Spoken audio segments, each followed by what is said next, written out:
Eu queria abrir para questões, reflexões, comentários de vocês, antes da gente encerrar essa primeira parte. Sou da Secretaria de Saúde e, do ponto de vista instrumental, quando a gente estiver elaborando lá os indicadores, eu posso colocar a ODS, os objetivos estratégicos dentro daquele, quando estiver montando a descrição daqueles... Quando tiver que explicar o meu produto e os meus indicadores, eu posso, além das políticas públicas que eu estou vinculado, eu posso colocar as ODS e os objetivos estratégicos? Devo. De duas formas. Na identificação dos seus produtos, dos seus bens ou serviços, uma das conexões possíveis, que é a associação de política pública que a gente fala, é o ODS, se ele tiver alguma associação. Se tiver, você pode selecionar qual é deles e fazer essa vinculação direta. O outro é, todos os programas implementados pelo Poder Executivo precisam estar associados aos objetivos estratégicos do PPA. Tá? Então, isso é uma necessidade também. Não só pode, como deve. Obrigado. Cristina Palmieri, sou da iniciativa da Sociedade Civil, Movimento ODS e o GT e CNTU. Bom, a minha pergunta é em relação a... Houve um relatório, tá, do governo federal, na gestão, né, anterior, aonde ele colocou todo o mapeamento dos programas, das ações, né, e o que estava alinhado com os ODS. Esse mapeamento mostrou toda aquela programação para poder, dali, partir para a Comissão Nacional trabalhar essas questões, né, e trazer uma série de outras contribuições. Vocês, o governo do Estado também fez esse mapeamento do que já existe em todas as secretarias, esses programas, e está disponível? Fernando, você pode colocar no site, por favor, do PPA, para a gente apresentar só onde está, para localizar? Sim. No ano passado, em apoio ao embrião da Comissão Estadual dos ODS, que foi o grupo de trabalho intersecretarial, nós da Secretaria de Planejamento, da então Secretaria de Planejamento, agora somos Fazenda e Planejamento, juntamente com a Fundação SEAD, e também com o apoio da FAPESP, a gente fez um mapeamento a respeito de qual grau de adesão, quais programas estariam conectados à Agenda 2030, para identificar onde a gente já avançou e também gargalos. E o SEAD complementou esse esforço trazendo alguns indicadores que podem ser utilizados para a gente entender os ODS no Estado. Tá? Essas informações vão se tornar uma publicação, que logo em seguida a gente vai disseminar, mas, como é um assunto de interesse do processo de elaboração do PPA, a gente já disponibilizou esses conteúdos, eles estão disponíveis no site no hot site do PPA, aquele que eu passei, www.ppa.sp.gov.br, se você digitar /PPA 2023, você vai direto na página desse site, especialmente desenvolvido para a elaboração do PPA. Nele tem um íconezinho que se chama Materiais de Apoio. Lá você vai ter esse conteúdo. Conseguiu acessar, Fernando? O site estava aberto aí. Então, PPA-SP-Gov.br/PPA 2023, no item Materiais de Apoio, você vai ter lá Estudos e Diagnósticos. Então, você tem lá a apresentação da Agenda 2030 e da associação com os programas do PPA, um panorama dos ODS no Estado por meio de alguns indicadores que a Fundação SEAD selecionou, e também tem algumas outras informações. Por exemplo, João Rafael mencionou de uma parceria que estamos fazendo com a Secretaria de Desenvolvimento Social para usar algumas informações vindas do CadÚnico. Então, temos alguns dados do CadÚnico que estão disponíveis, que nos ajudam a dar um cenário a respeito da população, em especial da população mais vulnerável aqui no nosso território. Tá? Então, está disponível, nós temos, acho que, um desafio adicional, até mesmo para complementar e aprimorar esse primeiro trabalho de identificação. Eu já te digo o seguinte, nem todos os ODS a gente conseguiu identificar programas, tá? Existem iniciativas, pequenas iniciativas, mas elas não estão materializadas em programas no PPA. Uma das áreas é a área correlacionada ao ODS 5, correlacionada à questão das desigualdades de gênero. Tá? Não existe nenhum programa, não existe nenhum produto ou uma ação específico. Existem, sim, algumas iniciativas, a gente consegue mapear, a gente tem conhecimento, desde a Delegacia das Mulheres, desde algumas iniciativas que são feitas na Secretaria da Educação, voltadas para o trabalho com o empoderamento feminino com as próprias alunas, com a questão da desigualdade de gênero dentro da sala de aula, mas a gente não tem isso mapeado em termos de programa ou de alguma iniciativa dentro do programa. Então, são algumas lacunas que existem, mas que a gente com esse trabalho, ajuda até a identificar melhor e promover o debate e as oportunidades de uma maior aproximação naquilo que couber para o Estado. Porque nem todo o ODS, as metas dos ODS são aderentes à atuação do Estado, né?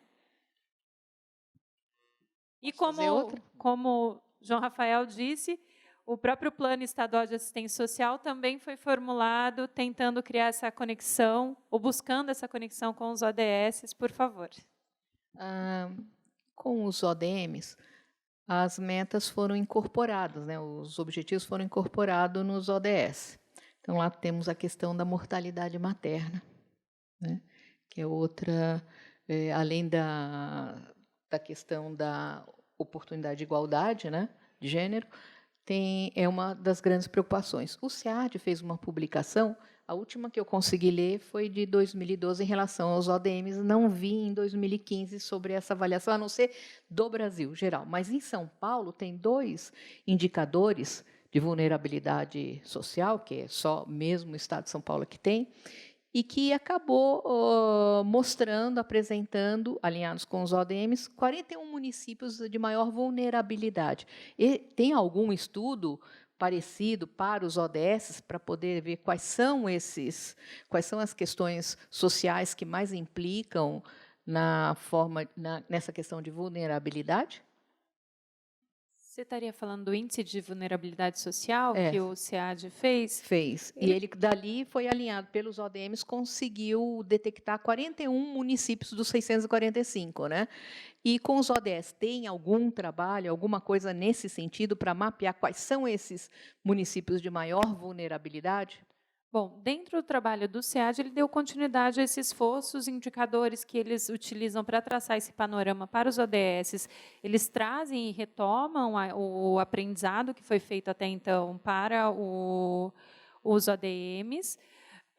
O índice de vulnerabilidade, eles ainda continuam atualizando, tá?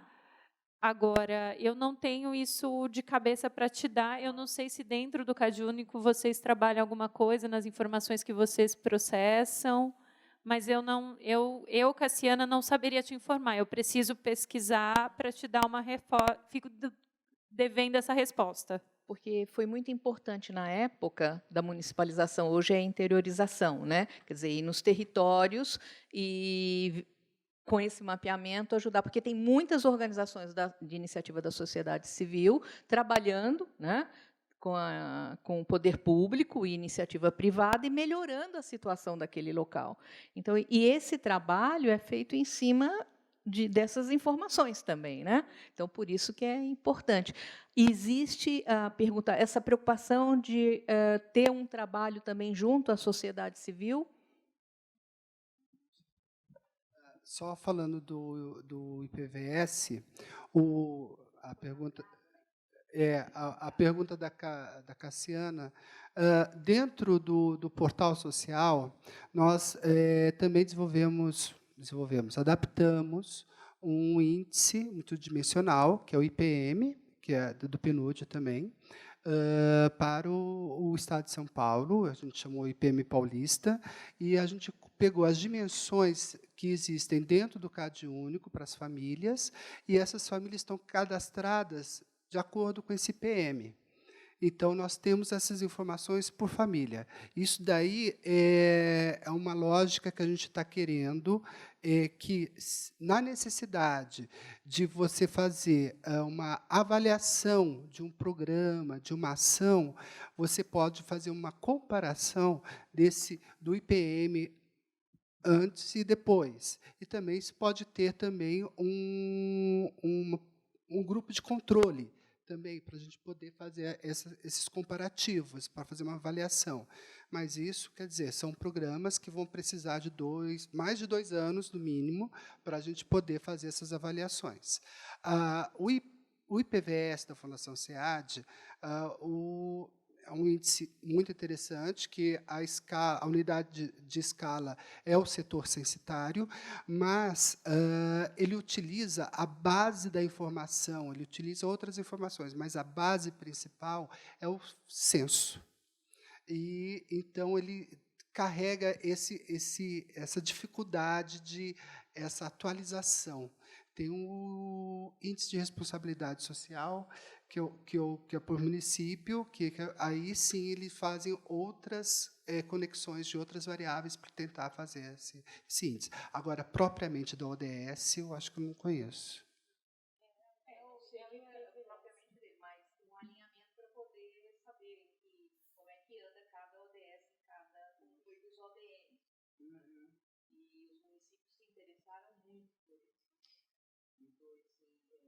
O nosso colega lá de trás está lembrando que você precisa falar no microfone.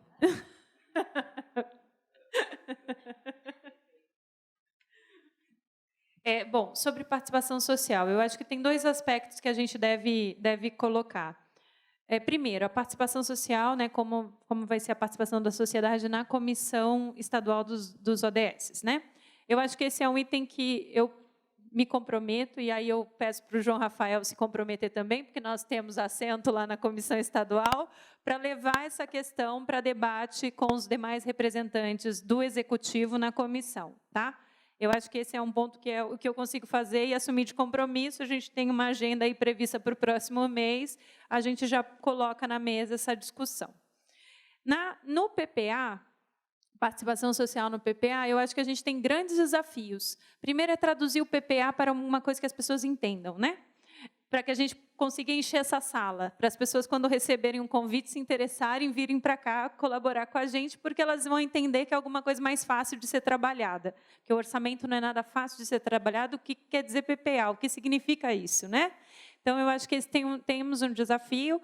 Hoje de manhã, particularmente, eu estava numa discussão interna da Secretaria da Fazenda e Planejamento, planejando os nossos programas para o próximo PPA, e um dos itens que a gente discutiu foi justamente o que a gente vai trabalhar dentro da nossa atuação para fomentar a participação social. Então, esse é um dos temas que está na nossa pauta lá, e eu espero que, quando quando sairmos daqui e entregarmos o projeto de lei até 15 de agosto, a gente consiga consolidar alguma proposta mais concreta para estar presente dentro dos nossos programas, e em especial no que diz respeito ao PPA, ao orçamento.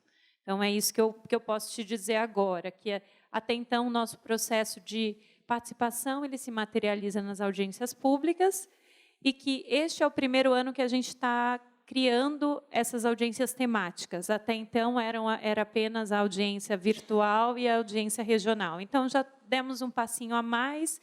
Nosso propósito é conseguir fazer com que as próximas essa sala esteja lotada também. Boa tarde. Meu nome é um pouco diferente, meu nome é África, eu sou da Secretaria da Saúde, do Estado da Saúde.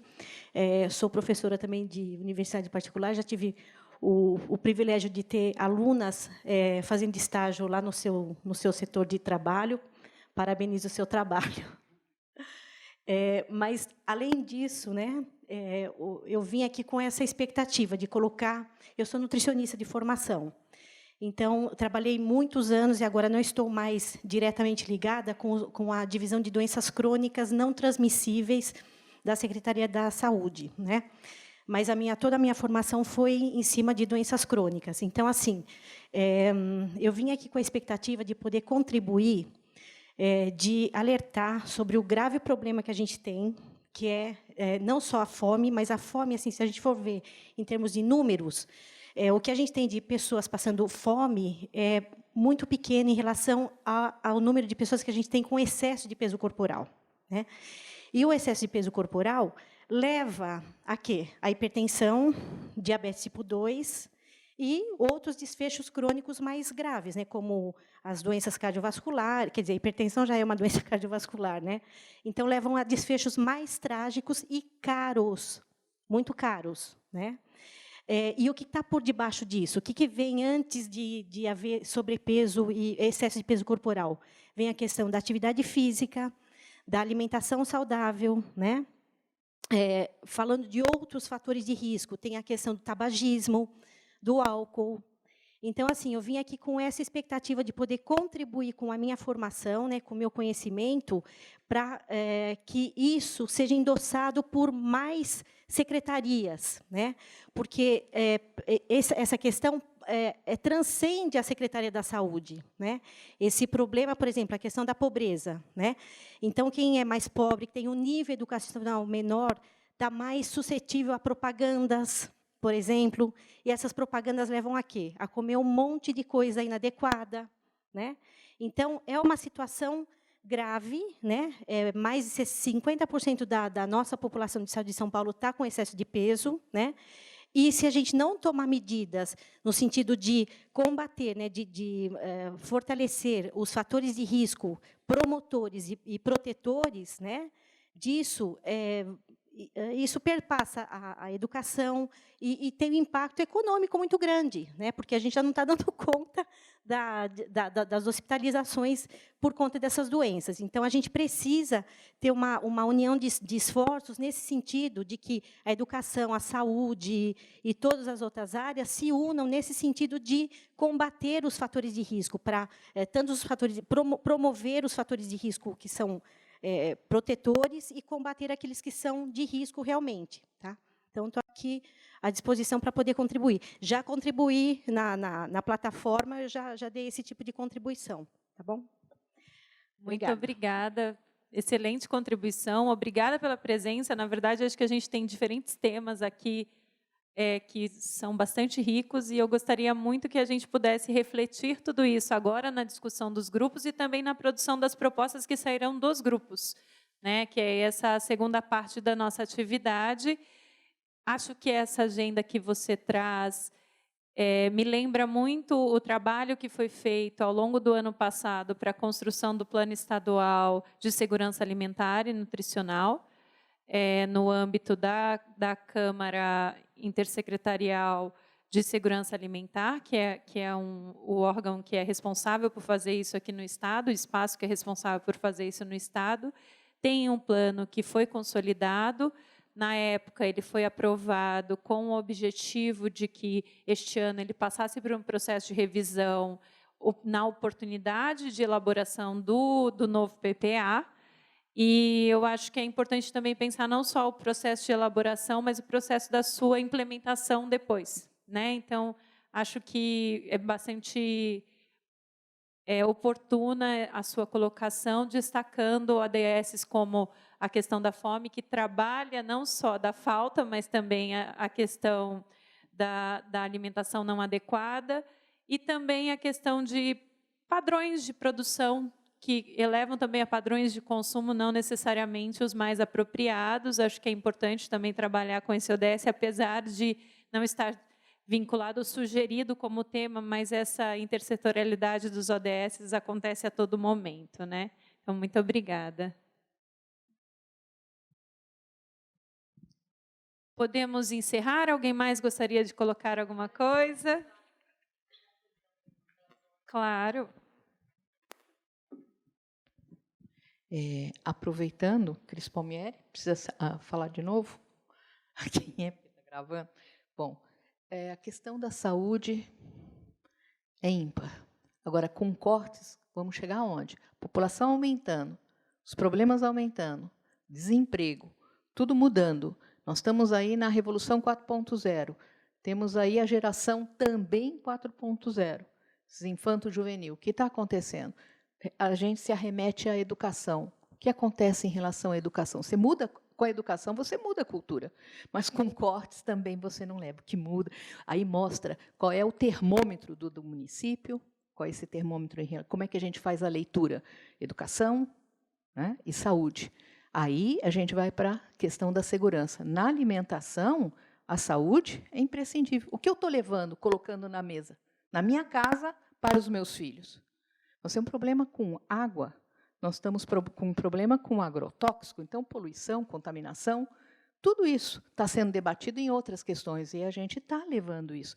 E é importante que o cidadão observe isso, e o PPA Nós convidamos aqui na sociedade, eu não sei a vocês, mas a sociedade civil, olha, jogamos na rede para vir aqui, para lotar a sala. Isso, nós ainda somos persistentes, somos guerreiras estando aqui. Mas a credibilidade é que acaba sendo um fator aí, né? Enquanto existem ações, como vocês também que estão aqui, que são guerreiros, né, porque querem fazer essa mudança, precisa haver uma transformação no município que queremos, no estado que queremos, na nação que queremos. Então, como mudar isso? Como estar juntos? Porque antes da gente estar trabalhando em qualquer área, nós somos cidadãos. E somos pais de família. E os nossos filhos, netos, né? Que geração é essa que vem aí pela frente? Que também está confrontando com a gente, que é a geração Y. Eu nunca vi na história, ninguém está falando de uma agenda no mundo inteiro. Eu participo de mudança climática, Aliança pela Água e outras mais, como muitos de vocês. Mas sempre a questão é saúde e segurança batendo em tudo quanto é porta. E se a gente olhar a integração dos ODS, todos eles estão falando, direto e indiretamente, de educação e saúde, né? E aí a gente precisa ter esse olhar diferenciado. E a participação da sociedade, para quem estão fazendo isso? Não é para a sociedade, não é para todos nós? Qualidade de vida e bem-estar social? Não é para todos e igual? Porque eu não consigo ver uma criança largada aí na Praça da Sé e não ter nenhum sentimento. Ver alguém passando, por que está ali? Então, são as políticas públicas, as políticas de Estado é que mudam isso. Mas elas também estão nas nossas mãos. E a gente precisa ter esse outro olhar. Juntos, eu acredito que haja uma construção que produza, né, um fator de efetividade. Mas sem isso, sem considerar todas as variáveis, eu vou ter o resultado que eu tenho, o que eu quero, dependendo daquilo com que eu trabalho. Então, o retorno de tudo isso está aí. Como é que nós estamos vivendo?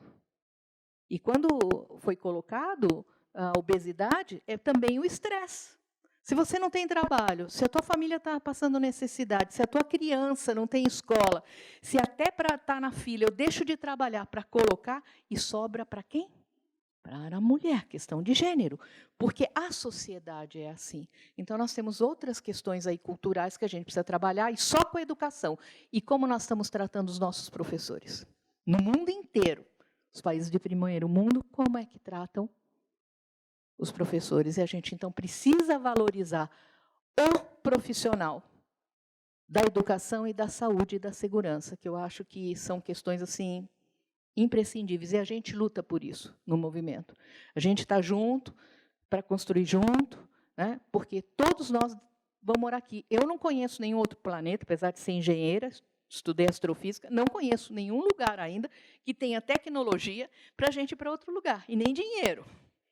Não é? Conhecer algum planeta Terra similar? Terra A, Terra B? Ninguém. Então, se a gente só tem aqui, a gente tem que conviver aqui, tratar aqui. Mas não ser imediatista. Os programas têm que pensar aqui, para iniciar um processo, a médio prazo, para poder medir essa efetividade, né, qual é esse termômetro, e a longo prazo para fazer as transformações. Então, são no mínimo, 3 fases, 3 etapas para a gente poder trabalhar. E quais são essas? E compartilhando, a gente consegue, como foi colocado, a gente precisa entender melhor, né? E precisa também acreditar. Aí a gente vai dar legitimidade a todo um processo. Então, eu parabenizo o esforço de todos vocês, porque é grande, imenso, e quero acreditar que vai acontecer mesmo grandes mudanças nos próximos anos, nessa gestão e nas próximas. Mas a sementinha está aqui. Essa Agenda 2030 a gente divulga em tudo quanto é lugar. Não é? Então, é a única que a gente tem que tem essa dimensão. E as escolas estão trabalhando com seus alunos essa agenda? Porque eles são indutores. Eles vão para casa, eu escuto meu filho, sempre escutei o que ele aprendeu, tinha coisas que eu nem lembrava mais. E ele fez essa mudança dentro de mim, meus filhos, né, eles fizeram. Então, a gente precisa olhar, né, ter um outro olhar também. Então, a escola é ímpar para a gente fazer essas mudanças. Educação. Boa tarde, meu nome é Cláudia, eu trabalhei 10 anos na Secretaria do Meio Ambiente e recentemente fui transferida para a Secretaria de Agricultura.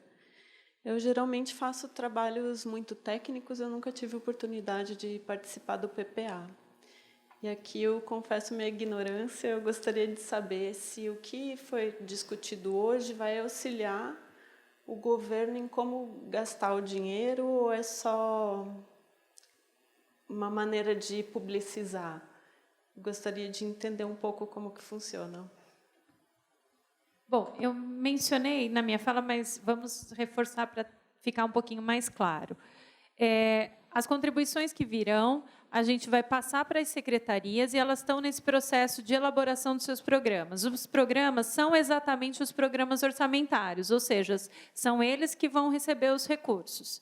A ideia e a proposta de trabalho é que essas manifestações, enquanto subsídios, sejam incorporadas na medida do possível, tá, para esse processo de concepção dos programas, seja em termos de o que a gente chama de um produto, que é um serviço, ou um bem, ou um projeto, uma obra que vai ser construída, seja em termos até de um objetivo de um programa, que precisa ser direcionado para uma área específica ou para um tema específico. Tá? Então, olhando os programas é que a gente vai identificar. São exatamente esses programas, como eu demonstrei, que no PPA a gente tem a informação de qual é a previsão de recursos que serão direcionados para eles nos 4 anos e quais as metas que a gente espera alcançar por meio desses programas, em termos de entrega de bens, entrega de serviços, entrega ou construção de obras, projetos e tudo mais.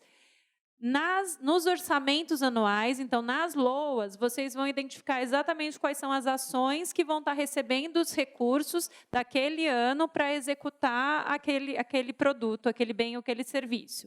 Então, essa conexão é bem importante que a gente vá fazendo ao longo da execução do próximo PPA e vá verificando essa aderência. Tá? Complementarmente, toda a elaboração de uma LOA, ela também é acompanhada de uma audiência pública. Então, é um espaço para a gente reforçar, inclusive, as prioridades que vieram do PPA. Porque o PPA ele te dá metas e desafios para serem implementadas ao longo de 4 anos.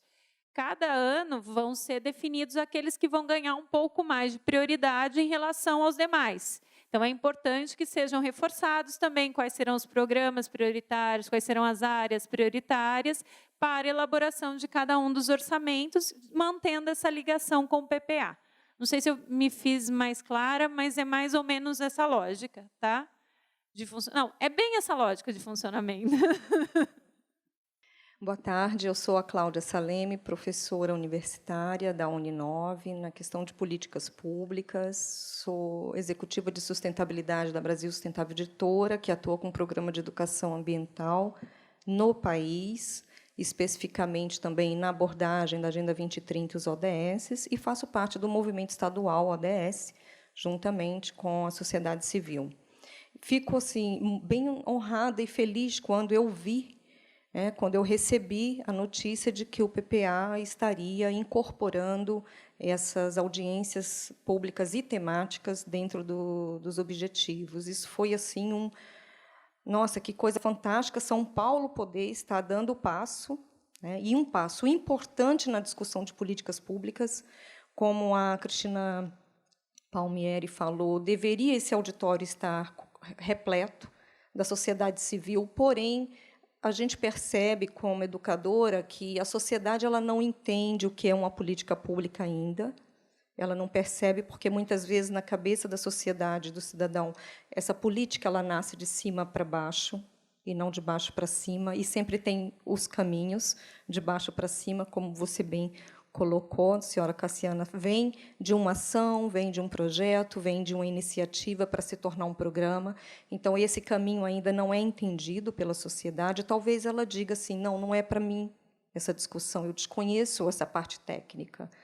Mas eu estou muito feliz de poder estar aqui hoje, tentando contribuir, ouvir a fala da professora África, que é uma pessoa importante em São Paulo, na área da nutrição. Eu não sou de São Paulo, eu me sinto uma filha adotiva, eu vim da Amazônia, e levo para a Amazônia e para o restante do país sempre o que São Paulo faz, porque as políticas públicas, as melhores, nascem muitas vezes aqui, para o restante do país. Então, penso que nós temos uma grande responsabilidade de engajar mais as pessoas, já que o foco hoje, a discussão, são pessoas. Né? Gostei muito do trabalho que é feito pela coordenação do senhor, dentro do gerenciamento todo de desenvolvimento social. E eu percebo também que, quando a gente fala nesse desenvolvimento lá na ponta, hoje nós estamos sofrendo toda a questão dessa mudança climática e passamos em São Paulo todas as enchentes, problemas graves, como o restante do país. Mas, alguns anos atrás, discutimos em uma audiência pública, deixamos registrado, as pessoas elas não têm uma informação básica de como sair de uma situação de emergência, de vulnerabilidade, diante de um desastre, seja ele natural ou não. Então, assim, são coisas muito práticas que outros países fazem, sem custo tão alto para o orçamento, e que a gente, às vezes, fica preso a uma parte, às vezes, muito técnica, e não leva muito na ponta o que, de fato, pode fazer a transformação. Então, como a gente vive muito na ponta, né, muito com pessoas, talvez a gente esteja em um momento de poder contribuir junto. Muito obrigada. Bom, eu gostaria de agradecer de forma muito especial cada um de vocês, em especial aqueles que estão aqui como representantes da sociedade. Acho que, na verdade, todos estamos nesse papel hoje, né? Como representantes da sociedade, mas também aqueles que estão aqui como representantes das secretarias, porque é uma oportunidade de encontro entre a sociedade, nós que somos gestores também, nessa oportunidade de pensarmos juntos as propostas de solução para as grandes questões que a gente tem para desenvolver.